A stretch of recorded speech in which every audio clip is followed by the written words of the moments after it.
Wuthering Heights by Emily Brontë. Please like, subscribe, and return to my audiobook corner for more classic romances and literary treasures.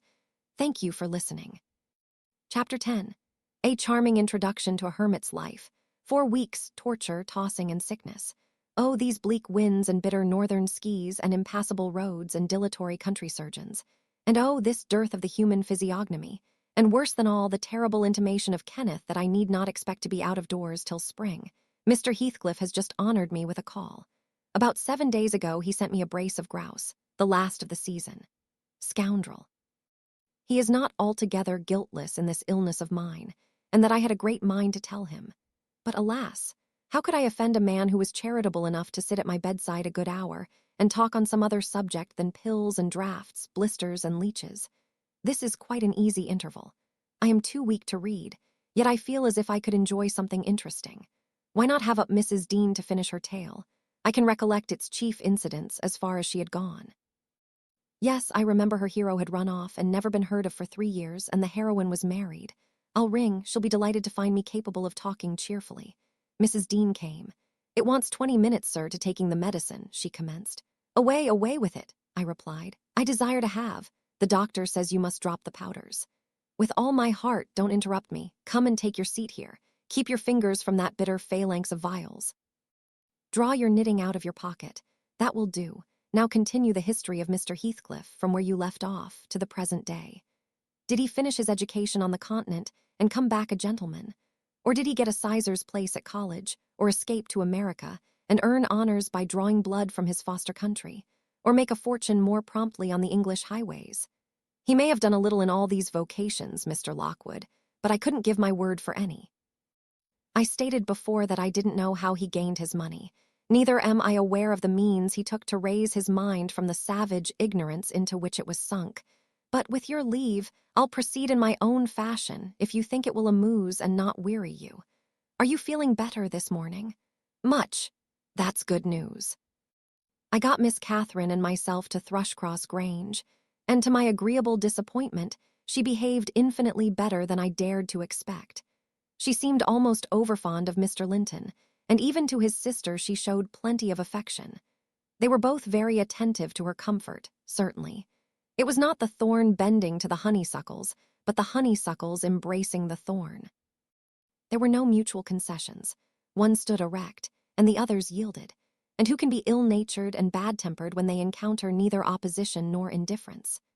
I observed that Mr. Edgar had a deep-rooted fear of ruffling her humor.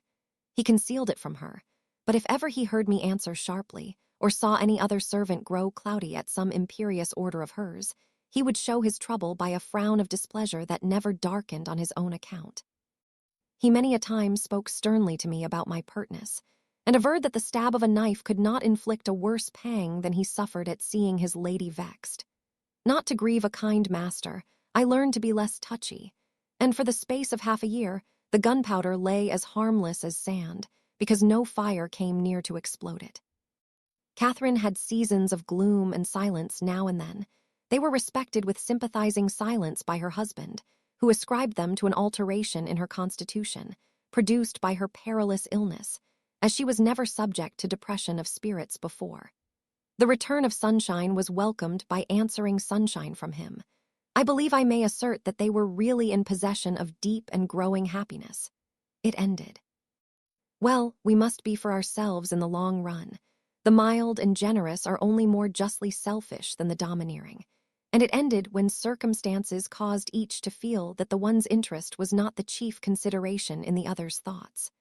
On a mellow evening in September, I was coming from the garden with a heavy basket of apples which I had been gathering.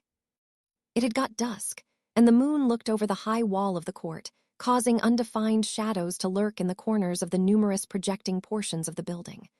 I set my burden on the house steps by the kitchen door, and lingered to rest, and drew in a few more breaths of the soft, sweet air. My eyes were on the moon, and my back to the entrance, when I heard a voice behind me say, "Nellie, is that you?" It was a deep voice, and foreign in tone, yet there was something in the manner of pronouncing my name which made it sound familiar. I turned about to discover who spoke, fearfully, for the doors were shut, and I had seen nobody on approaching the steps. Something stirred in the porch, and moving nearer, I distinguished a tall man dressed in dark clothes with dark face and hair. He leaned against the side and held his fingers on the latch as if intending to open for himself. "Who can it be?" I thought. "Mr. Earnshaw. Oh no, the voice has no resemblance to his.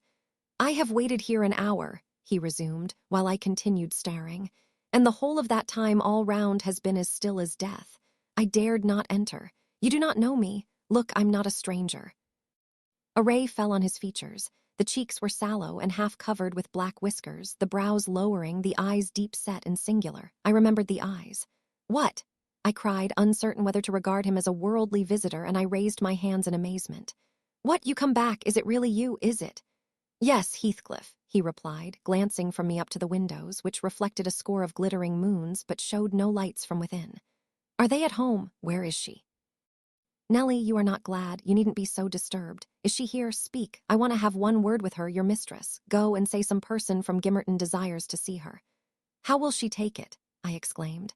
"What will she do? The surprise bewilders me. It will put her out of her head. And you are Heathcliff, but altered. Nay, there's no comprehending it. Have you been for a soldier?"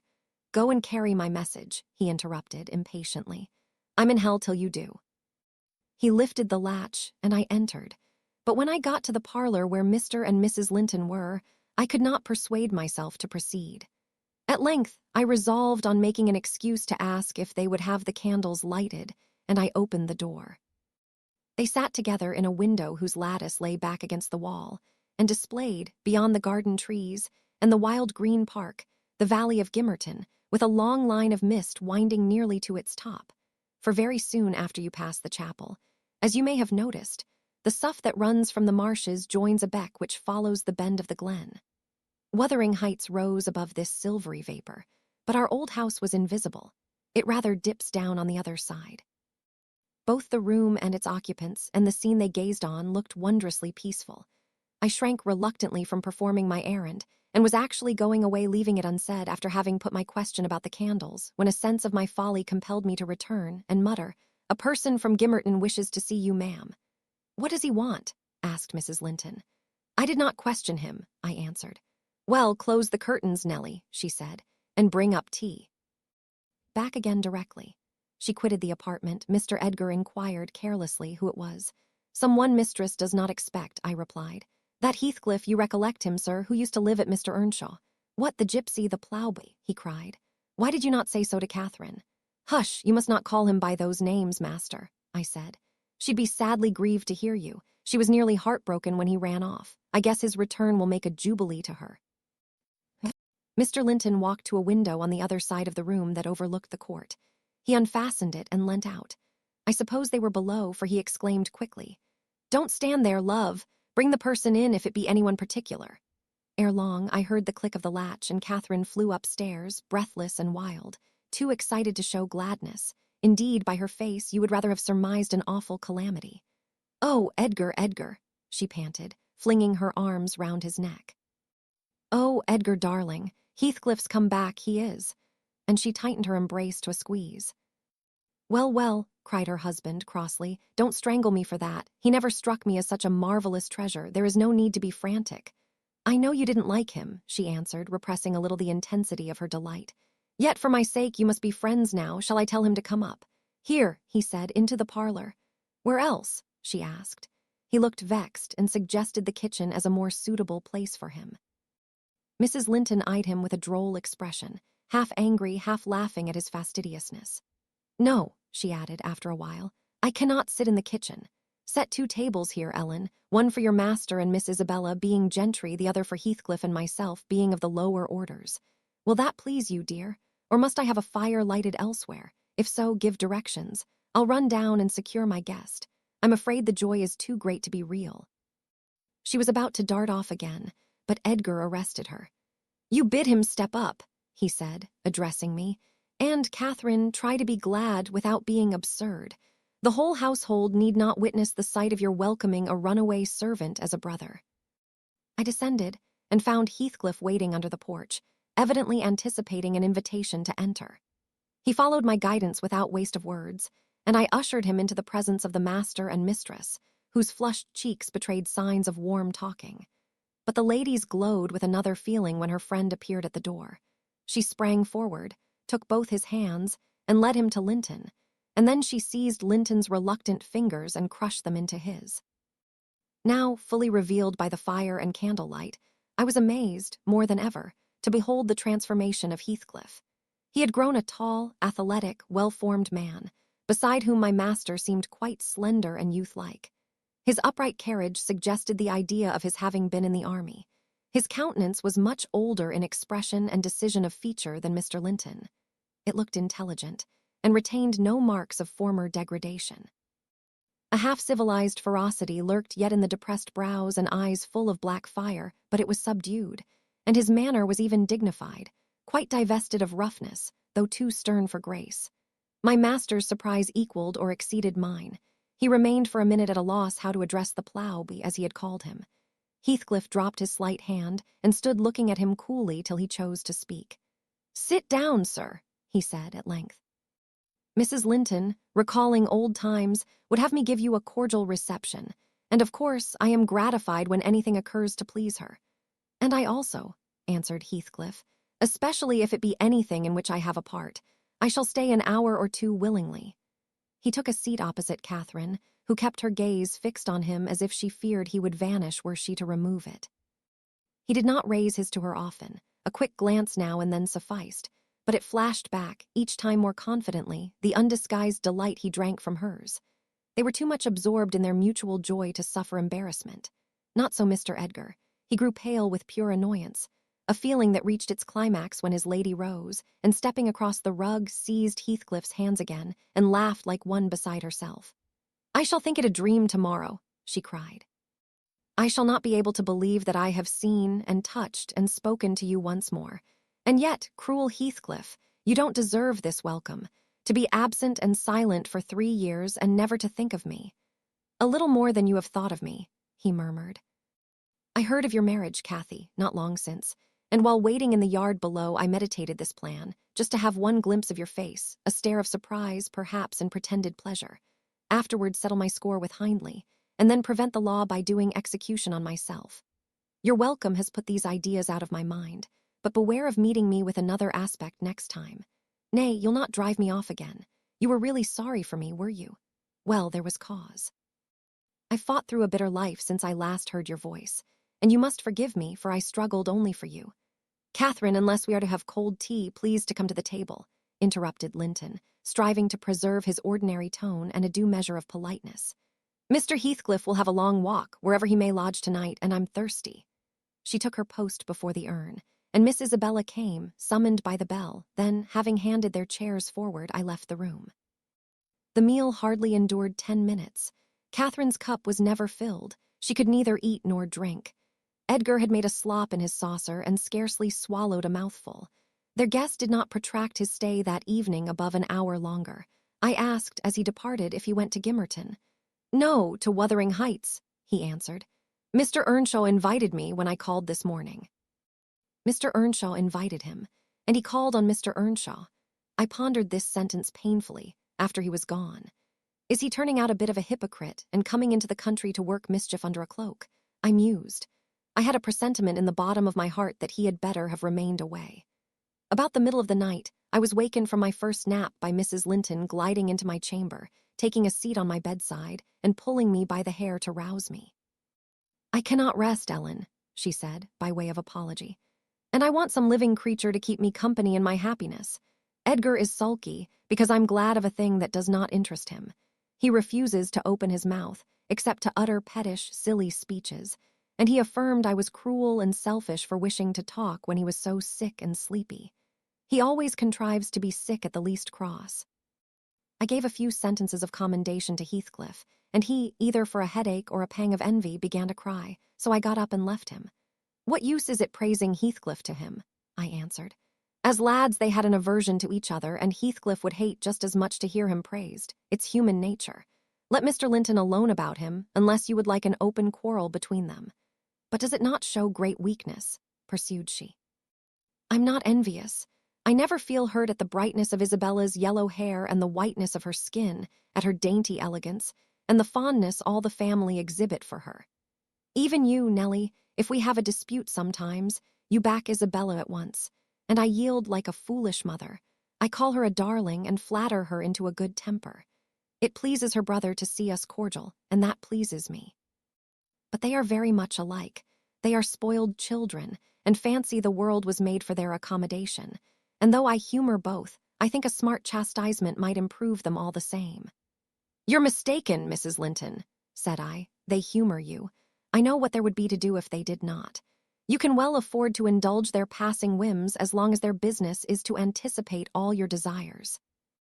You may, however, fall out at last, over something of equal consequence to both sides, and then those you term weak are very capable of being as obstinate as you.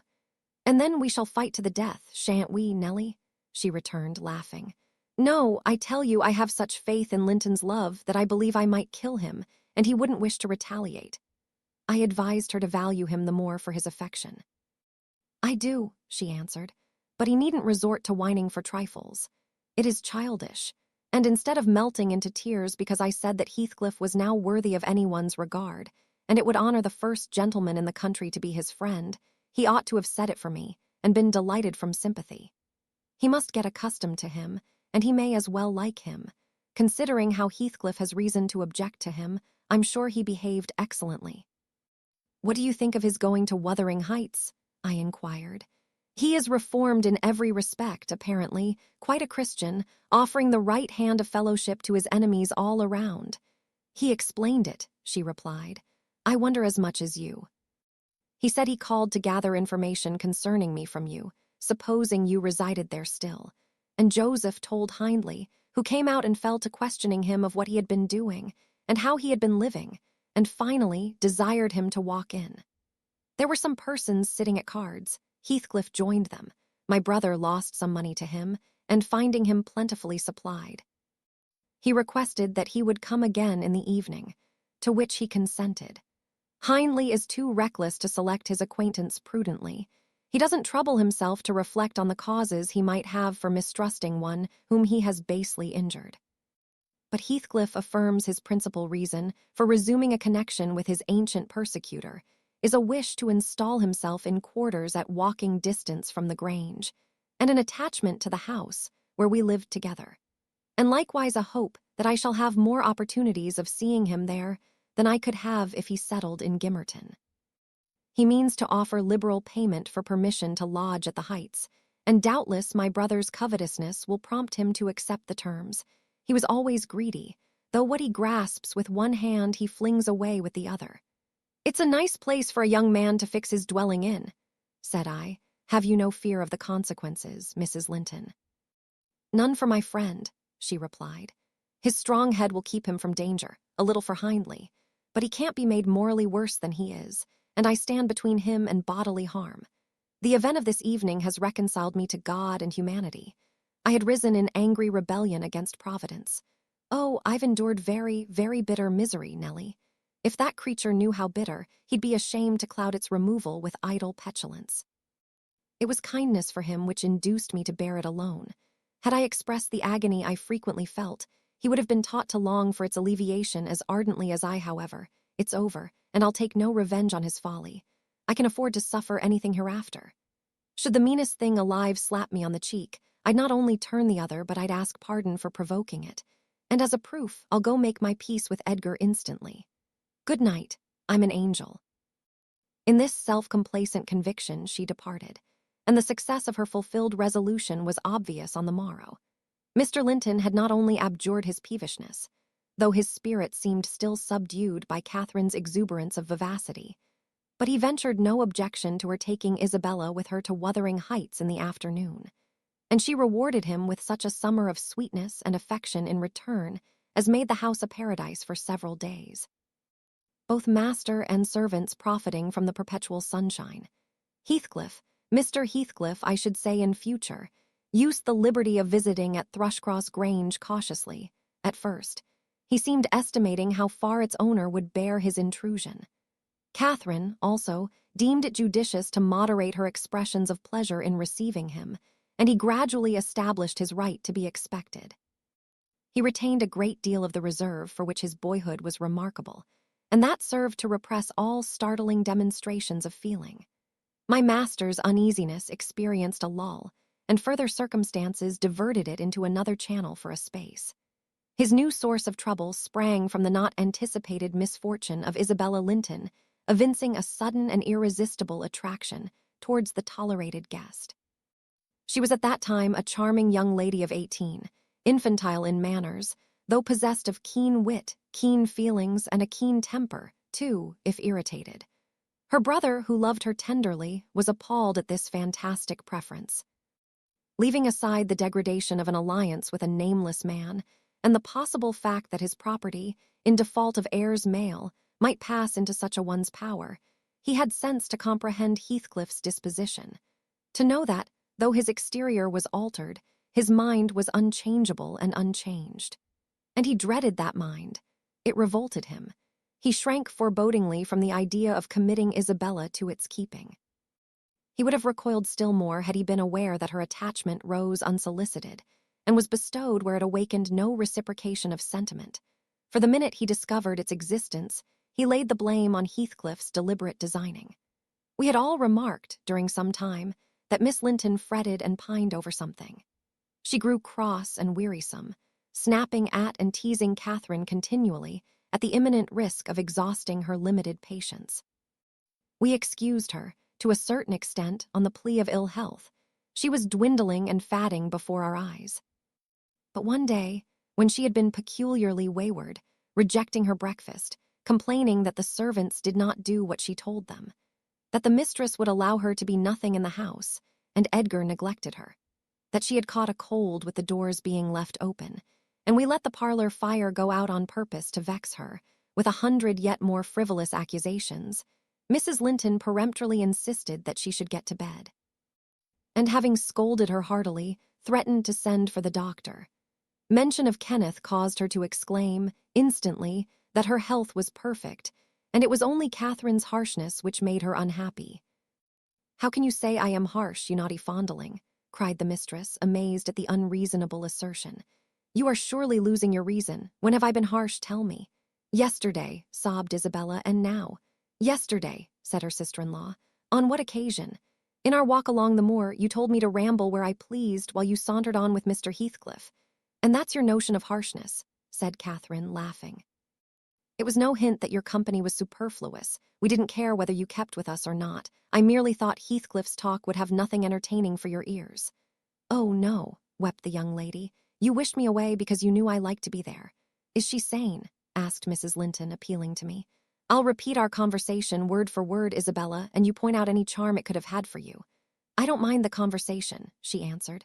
"I wanted to be with—" "Well," said Catherine, perceiving her hesitate to complete the sentence.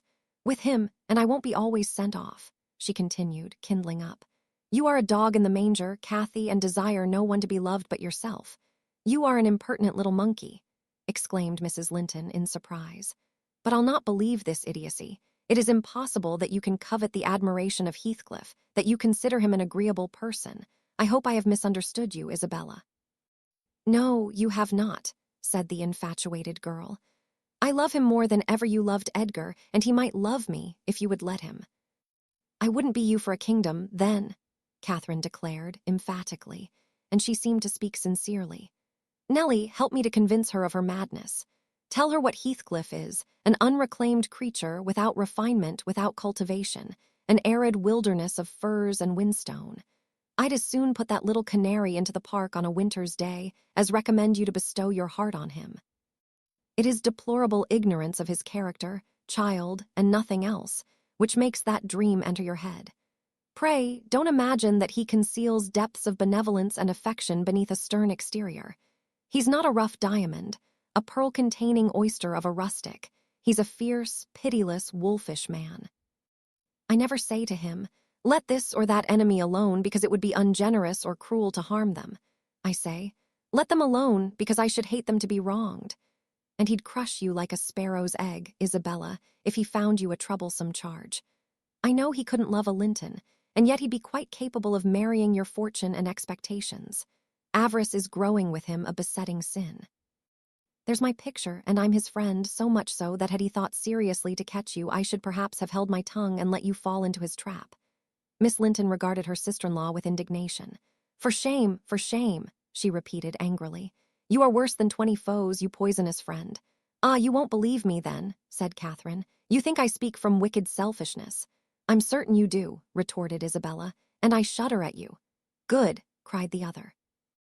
Try for yourself, if that be your spirit. I have done, and yield the argument to your saucy insolence. And I must suffer for her egotism, she sobbed as Mrs. Linton left the room. All is against me. She has blighted my single consolation. But she uttered falsehoods, didn't she? Mr. Heathcliff is not a fiend. He has an honorable soul and a true one, or how could he remember her? Banish him from your thoughts, miss, I said. He's a bird of bad omen, no mate for you. Mrs. Linton spoke strongly, and yet I can't contradict her. She is better acquainted with his heart than I, or anyone besides. And she never would represent him as worse than he is. Honest people don't hide their deeds. How has he been living? How has he got rich? Why is he staying at Wuthering Heights, the house of a man whom he abhors? They say Mr. Earnshaw is worse and worse since he came. They sit up all night together continually, and Hindley has been borrowing money on his land and does nothing but play and drink. I heard only a week ago. It was Joseph who told me. I met him at Gimmerton. Nellie, he said, we's hae a crowner's quest eno at our folks. One on 'em's a'most gettin' his finger cut off why hodding tea, other fro stickin' hisseln like a calf. That's maester, ya na, at so up o going ta tea grand sizes. He's known feared o tea bench o judges, norther Paul, nor Peter, nor John, nor Matthew, nor known on 'em, not he. He fair likes. He langs to set his brazened face agi on 'em. And yon bonny lad Heathcliff, ya mind, he's a rare un. He can gurn a laugh as well's onybody at a rate divil's jest. Does he never say nowt of his fine living among us when he goes to tea Grange? This is tea way on tea. Up at sundown. Dice, brandy, cloist shutters, und canlight till next day at noon. Then, tea, fool gangs banning unraving to his chammer, macking dacent fowks dig thur fingers I thur lugs for very shame. The knave, why he can caint his brass, ate, sleep, off to his neighbours to gossip why tea wife. I course he tells Dame Catherine how her father's goold runs into his pocket, and her father's son gallops down tea, broad road, while he flees afore to oppen tea, pikes. Now, Miss Linton, Joseph is an old rascal, but no liar. And if his account of Heathcliff's conduct be true, you would never think of desiring such a husband, would you? You are leagued with the rest, Ellen, she replied. I'll not listen to your slanders. What malevolence you must have to wish to convince me that there is no happiness in the world. Whether she would have got over this fancy if left to herself, or persevered in nursing it perpetually, I cannot say. She had little time to reflect. The day after, there was a justice meeting at the next town. My master was obliged to attend, and Mr. Heathcliff, aware of his absence, called rather earlier than usual. Catherine and Isabella were sitting in the library, on hostile terms, but silent. The latter alarmed at her recent indiscretion, and the disclosure she had made of her secret feelings in a transient fit of passion. The former, on mature consideration, really offended with her companion, and if she laughed again at her pertness, inclined to make it no laughing matter to her. She did laugh as she saw Heathcliff pass the window. I was sweeping the hearth, and I noticed a mischievous smile on her lips. Isabella, absorbed in her meditations or a book, remained till the door opened, and it was too late to attempt an escape, which she would gladly have done had it been practicable. Come in, that's right, exclaimed the mistress gaily, pulling a chair to the fire. Here are two people sadly in need of a third to thaw the ice between them, and you are the very one we should both of us choose. Heathcliff, I'm proud to show you, at last, somebody that dotes on you more than myself. I expect you to feel flattered. Nay, it's not Nellie. Don't look at her. My poor little sister-in-law is breaking her heart by mere contemplation of your physical and moral beauty. It lies in your own power to be Edgar's brother. No, Isabella, you shan't run off, she continued, arresting, with feigned playfulness, the confounded girl, who had risen indignantly. We were quarreling like cats about you, Heathcliff, and I was fairly beaten in protestations of devotion and admiration. And moreover, I was informed that if I would but have the manners to stand aside, my rival, as she will have herself to be, would shoot a shaft into your soul that would fix you forever, and send my image into eternal oblivion. Catherine, said Isabella, calling up her dignity, and disdaining to struggle from the tight grasp that held her, I'd thank you to adhere to the truth and not slander me, even in joke. Mr. Heathcliff, Be kind enough to bid this friend of yours release me. She forgets that you and I are not intimate acquaintances, and what amuses her is painful to me beyond expression." As the guest answered nothing, but took his seat and looked thoroughly indifferent what sentiments she cherished concerning him, she turned and whispered an earnest appeal for liberty to her tormentor. "By no means," cried Mrs. Linton in answer. "I won't be named a dog in the manger again. You shall stay. Now then, Heathcliff, why don't you evince satisfaction at my pleasant news? Isabella swears that the love Edgar has for me is nothing to that she entertains for you. I'm sure she made some speech of the kind. Did she not, Ellen? And she has fasted ever since the day before yesterday's walk, from sorrow and rage that I dispatched her out of your society under the idea of its being unacceptable." "I think you belie her," said Heathcliff, twisting his chair to face them. "She wishes to be out of my society now, at any rate." And he stared hard at the object of discourse, as one might do at a strange, repulsive animal. A centipede from the Indies, for instance, which curiosity leads one to examine in spite of the aversion it raises. The poor thing couldn't bear that. She grew white and red in rapid succession, and while tears beaded her lashes, bent the strength of her small fingers to loosen the firm clutch of Catherine. And perceiving that as fast as she raised one finger off her arm another closed down, and she could not remove the whole together, she began to make use of her nails, and their sharpness presently ornamented the detainer with crescents of red. "There's a tigress!" exclaimed Mrs. Linton, setting her free and shaking her hand with pain. "Begone, for God's sake, and hide your vixen face. How foolish to reveal those talons to him. Can't you fancy the conclusions he'll draw? Look, Heathcliff, they are instruments that will do execution. You must beware of your eyes." "I'd wrench them off her fingers if they ever menaced me," he answered brutally, when the door had closed after her. "But what did you mean by teasing the creature in that manner, Cathy?" "You were not speaking the truth, were you?" "I assure you I was," she returned. "She has been dying for your sake several weeks, and raving about you this morning, and pouring forth a deluge of abuse, because I represented your failings in a plain light for the purpose of mitigating her adoration. But don't notice it further. I wish to punish her sauciness, that's all. I like her too well, my dear Heathcliff, to let you absolutely seize and devour her up." "I like her too ill to attempt it," said he, "except in a very ghoulish fashion. You'd hear of odd things if I lived alone with that mawkish, waxen face. The most ordinary would be painting on its white the colors of the rainbow and turning the blue eyes black every day or two. They detestably resemble Linton." "Delectably," observed Catherine. "They are Dove's eyes, Angel. She's her brother's heir, is she not?" he asked, after a brief silence. "I should be sorry to think so," returned his companion. "Half a dozen nephews shall erase her title, please heaven. Abstract your mind from the subject at present. You are too prone to covet your neighbor's goods. Remember, this neighbor's goods are mine." "If they were mine, they would be none the less that," said Heathcliff. "But though Isabella Linton may be silly, she is scarcely mad, and in short will dismiss the matter as you advise." From their tongues they did dismiss it, and Catherine, probably from her thoughts. The other, I felt certain, recalled it often in the course of the evening. I saw him smile to himself, grin rather, and lapse into ominous musing whenever Mrs. Linton had occasion to be absent from the apartment. I determined to watch his movements. My heart invariably cleaved to the master, in preference to Catherine's side. With reason, I imagined, for he was kind and trustful and honorable, and she could not be called the opposite, yet she seemed to allow herself such wide latitude that I had little faith in her principles and still less sympathy for her feelings. I wanted something to happen which might have the effect of freeing both Wuthering Heights and the Grange of Mr. Heathcliff, quietly, leaving us as we had been prior to his advent. His visits were a continual nightmare to me, and I suspected, to my master also. His abode at the Heights was an oppression past explaining. I felt that God had forsaken the stray sheep there to its own wicked wanderings, and an evil beast prowled between it and the fold, waiting his time to spring and destroy. Chapter 11. Sometimes, while meditating on these things in solitude, I've got up in a sudden terror and put on my bonnet to go see how all was at the farm. I've persuaded my conscience that it was a duty to warn him how people talked regarding his ways, and then I've recollected his confirmed bad habits, and, hopeless of benefiting him, have flinched from re-entering the dismal house, doubting if I could bear to be taken at my word. One time I passed the old gate, going out of my way, on a journey to Gimmerton. It was about the period that my narrative has reached, a bright frosty afternoon, the ground bare and the road hard and dry.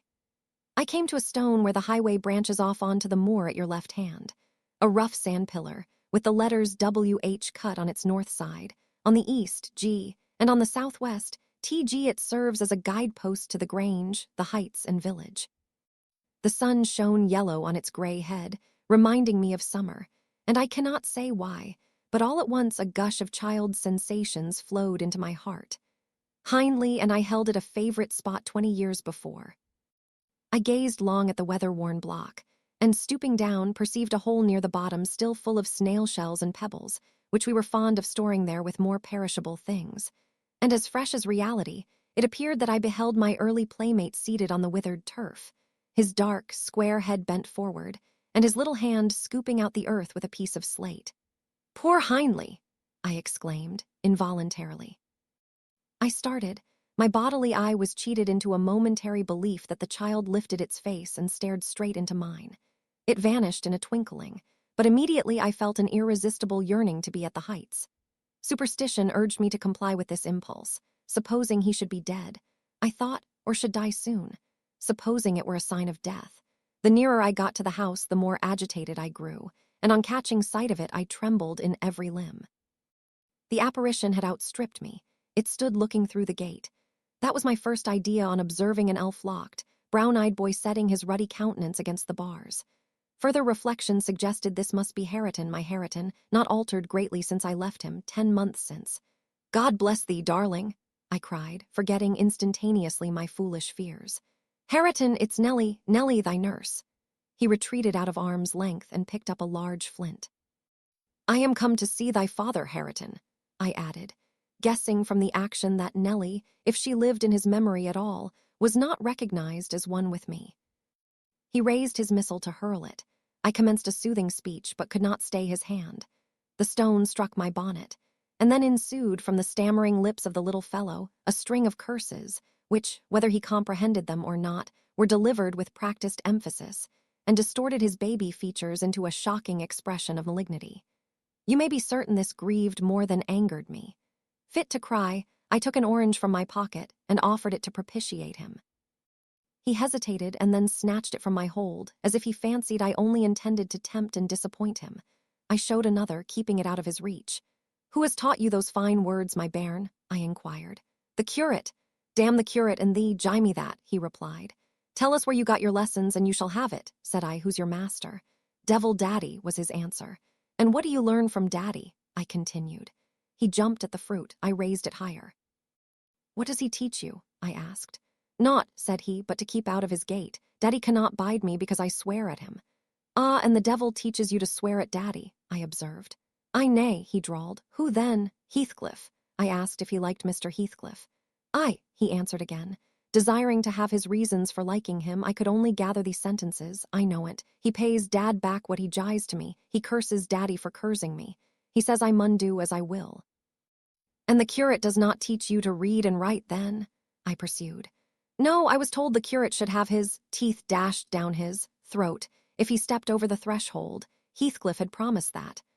I put the orange in his hand and bade him tell his father that a woman called Nellie Dean was waiting to speak with him by the garden gate.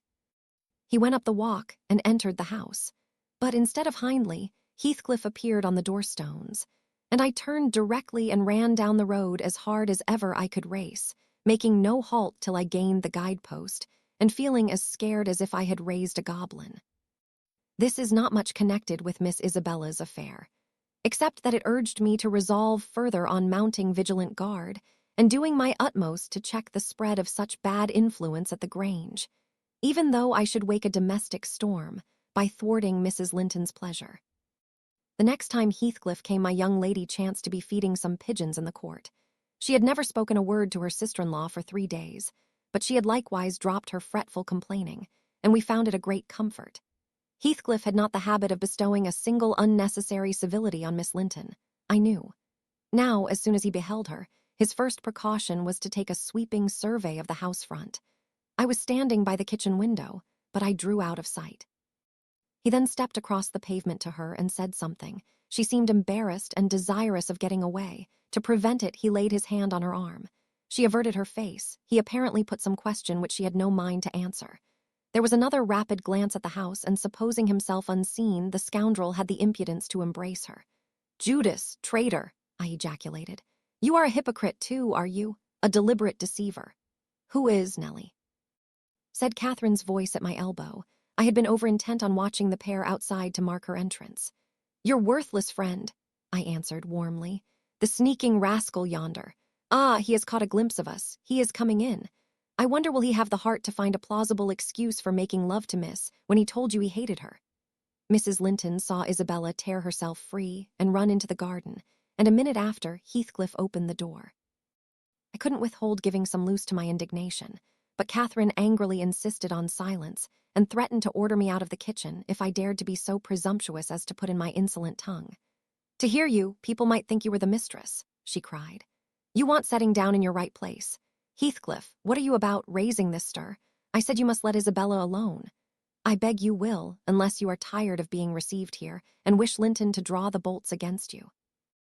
"God forbid that he should try," answered the black villain. I detested him just then. "God keep him meek and patient. Every day I grow madder after sending him to heaven." "Hush," said Catherine, shutting the inner door. "Don't vex me. Why have you disregarded my request? Did she come across you on purpose?" "What is it to you?" he growled. "I have a right to kiss her if she chooses, and you have no right to object. I'm not your husband. You needn't be jealous of me." "I'm not jealous of you," replied the mistress. "I'm jealous for you. Clear your face. You shan't scowl at me. If you like Isabella, you shall marry her. But do you like her? Tell the truth, Heathcliff. There, you won't answer. I'm certain you don't." "And would Mr. Linton approve of his sister marrying that man?" I inquired. "Mr. Linton should approve," returned my lady decisively. "He might spare himself the trouble," said Heathcliff. "I could do as well without his approbation. And as to you, Catherine, I have a mind to speak a few words now while we are at it.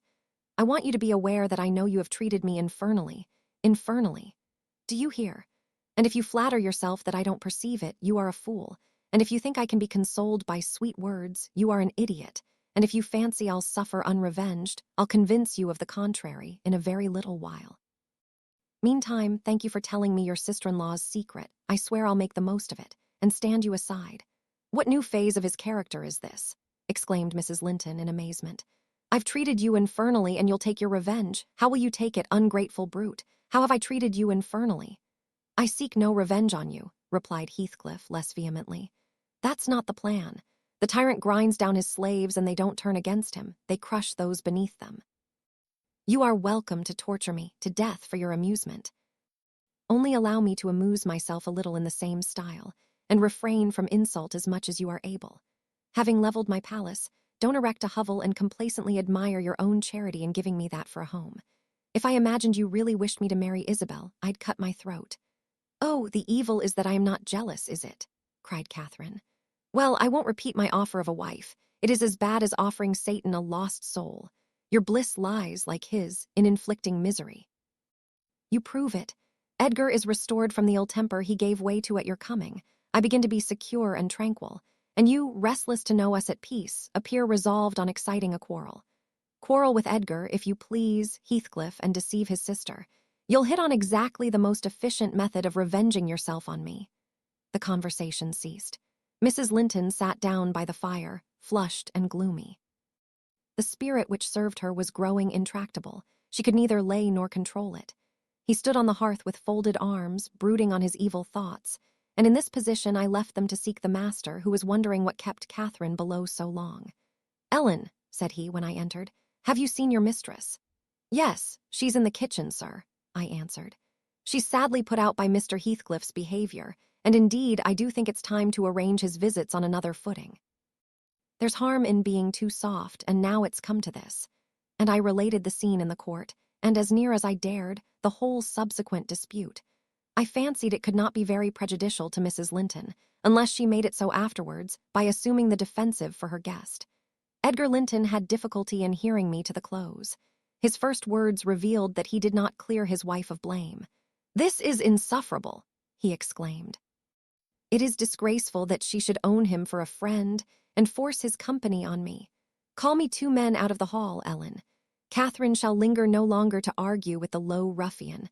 I have humored her enough." He descended, and bidding the servants wait in the passage, went, followed by me, to the kitchen. Its occupants had recommenced their angry discussion. Mrs. Linton, at least, was scolding with renewed vigor. Heathcliff had moved to the window and hung his head, somewhat cowed by her violent rating apparently.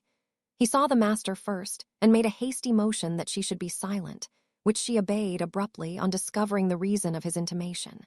"How is this?" said Linton, addressing her. "What notion of propriety must you have to remain here, after the language which has been held to you by that blackguard? I suppose, because it is his ordinary talk, you think nothing of it. You are habituated to his baseness, and perhaps imagine I can get used to it too." "Have you been listening at the door, Edgar?" asked the mistress, in a tone particularly calculated to provoke her husband, implying both carelessness and contempt of his irritation. Heathcliff, who had raised his eyes at the former's speech, gave a sneering laugh at the latter, on purpose, it seemed, to draw Mr. Linton's attention to him. He succeeded, but Edgar did not mean to entertain him with any high flights of passion. "I've been so far forbearing with you, sir," he said quietly. "Not that I was ignorant of your miserable, degraded character, but I felt you were only partly responsible for that, and Catherine wishing to keep up your acquaintance, I acquiesced, foolishly. Your presence is a moral poison that would contaminate the most virtuous. For that cause, and to prevent worse consequences, I shall deny you hereafter admission into this house, and give notice now that I require your instant departure. 3 minutes' delay will render it involuntary and ignominious." Heathcliff measured the height and breadth of the speaker with an eye full of derision. "Cathy, this lamb of yours threatens like a bull," he said. "It is in danger of splitting its skull against my knuckles. By God! Mr. Linton, I'm mortally sorry that you are not worth knocking down." My master glanced towards the passage and signed me to fetch the men. He had no intention of hazarding a personal encounter. I obeyed the hint, but Mrs. Linton, suspecting something, followed, and when I attempted to call them, she pulled me back, slammed the door to, and locked it. "Fair means," she said, in answer to her husband's look of angry surprise. "If you have not courage to attack him, make an apology or allow yourself to be beaten. It will correct you of feigning more valor than you possess. No, I'll swallow the key before you shall get it. I'm delightfully rewarded for my kindness to each. After constant indulgence of one's weak nature and the other's bad one, I earn for thanks 2 samples of blind ingratitude, stupid to absurdity. Edgar, I was defending you and yours, and I wish Heathcliff may flog you sick for daring to think an evil thought of me." It did not need the medium of a flogging to produce that effect on the master. He tried to wrest the key from Catherine's grasp, and for safety she flung it into the hottest part of the fire, whereupon Mr. Edgar was taken with a nervous trembling, and his countenance grew deadly pale. For his life he could not avert that excess of emotion. Mingled anguish and humiliation overcame him completely. He leant on the back of a chair and covered his face. "Oh, heavens!" "In old days this would win you knighthood," exclaimed Mrs. Linton. We are vanquished, we are vanquished. Heathcliff would as soon lift a finger at you as the king would march his army against a colony of mice. Cheer up, you shan't be hurt. Your type is not a lamb, it's a sucking leveret." "I wish you joy of the milk-blooded coward, Cathy," said her friend. "I compliment you on your taste, and that is the slavering, shivering thing you preferred to me. I would not strike him with my fist, but I'd kick him with my foot and experience considerable satisfaction. Is he weeping, or is he going to faint for fear?" The fellow approached and gave the chair on which Linton rested a push. He'd better have kept his distance. My master quickly sprang erect and struck him full on the throat a blow that would have leveled a slighter man. Took his breath for a minute, and while he choked, Mr. Linton walked out by the back door into the yard, and from thence to the front entrance. "There, you've done with coming here," cried Catherine. "Get away now, he'll return with a brace of pistols and 6 assistants. If he did overhear us, of course he'd never forgive you. You've played me an ill turn, Heathcliff, but go, make haste. I'd rather see Edgar at bay than you. Do you suppose I'm going with that blow burning in my gullet?" he thundered. "By hell, no. I'll crush his ribs in like a rotten hazelnut before I cross the threshold. If I don't floor him now, I shall murder him some time. So, as you value his existence, let me get at him." "He is not coming," I interposed, framing a bit of a lie. "There's the coachman and the 2 gardeners. You'll surely not wait to be thrust into the road by them. Each has a bludgeon, and Master will, very likely, be watching from the parlor windows to see that they fulfill his orders. The gardeners and coachmen were there, but Linton was with them. They had already entered the court. Heathcliff, on the second thoughts, resolved to avoid a struggle against 3 underlings. He seized the poker, smashed the lock from the inner door, and made his escape as they tramped in. Mrs. Linton, who was very much excited, bade me accompany her upstairs. She did not know my share in contributing to the disturbance, and I was anxious to keep her in ignorance. "I'm nearly distracted, Nellie," she exclaimed, throwing herself on the sofa. "1,000 Smiths' hammers are beating in my head. Tell Isabella to shun me. This uproar is owing to her, and should she or anyone else aggravate my anger at present, I shall get wild. And Nellie, say to Edgar, if you see him again tonight, that I'm in danger of being seriously ill. I wish it may prove true. He has startled and distressed me shockingly. I want to frighten him. Besides, he might come and begin a string of abuse or complainings. I'm certain I should recriminate, and God knows where we should end. Will you do so, my good Nellie? You are aware that I am no way blamable in this matter. What possessed him to turn listener? Heathcliff's talk was outrageous after you left us, but I could soon have diverted him from Isabella, and the rest meant nothing. Now all is dashed wrong, by the fool's craving to hear evil of self, that haunts some people like a demon. Had Edgar never gathered our conversation, he would never have been the worse for it. Really, when he opened on me in that unreasonable tone of displeasure after I had scolded Heathcliff till I was hoarse for him, I did not care hardly what they did to each other, especially as I felt that, however the scene closed, we should all be driven asunder for nobody knows how long. Well, if I cannot keep Heathcliff for my friend, if Edgar will be mean and jealous, I'll try to break their hearts by breaking my own. That will be a prompt way of finishing all when I am pushed to extremity. But it's a deed to be reserved for a forlorn hope. I'd not take Linton by surprise with it. To this point he has been discreet in dreading to provoke me.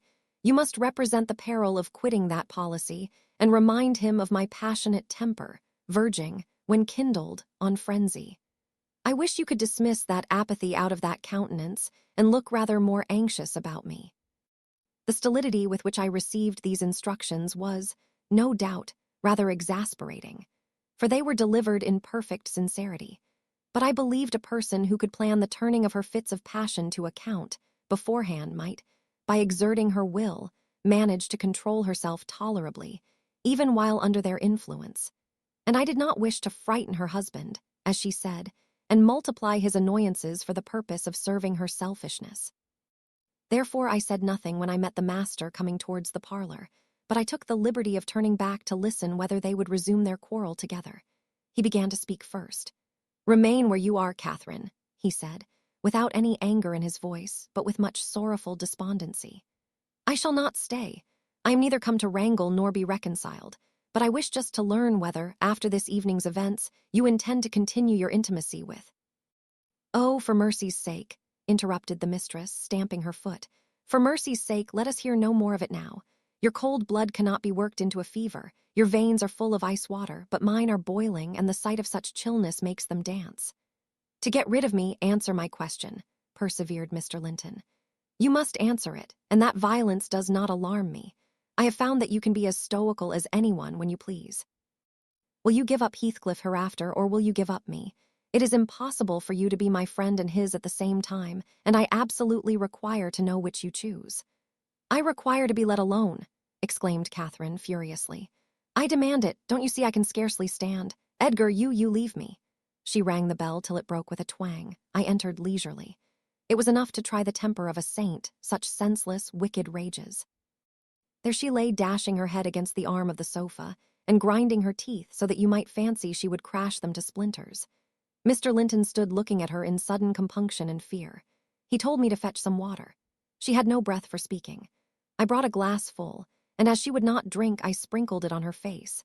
In a few seconds she stretched herself out stiff and turned up her eyes, while her cheeks, at once blanched and livid, assumed the aspect of death. Linton looked terrified. "There is nothing in the world the matter," I whispered. I did not want him to yield, though I could not help being afraid in my heart. "She has blood on her lips," he said, shuddering. "Never mind," I answered tartly, and I told him how she had resolved, previous to his coming, on exhibiting a fit of frenzy. I incautiously gave the account aloud, and she heard me, for she started up, her hair flying over her shoulders, her eyes flashing, the muscles of her neck and arms standing out preternaturally. I made up my mind for broken bones at least, but she only glared about her for an instant and then rushed from the room. The master directed me to follow. I did, to her chamber door. She hindered me from going further by securing it against me. As she never offered to descend to breakfast next morning, I went to ask whether she would have some carried up. "No," she replied peremptorily. The same question was repeated at dinner and tea, and again on the morrow after, and received the same answer. Mr. Linton, on his part, spent his time in the library and did not inquire concerning his wife's occupations. Isabella and he had had an hour's interview, during which he tried to elicit from her some sentiment of proper horror for Heathcliff's advances.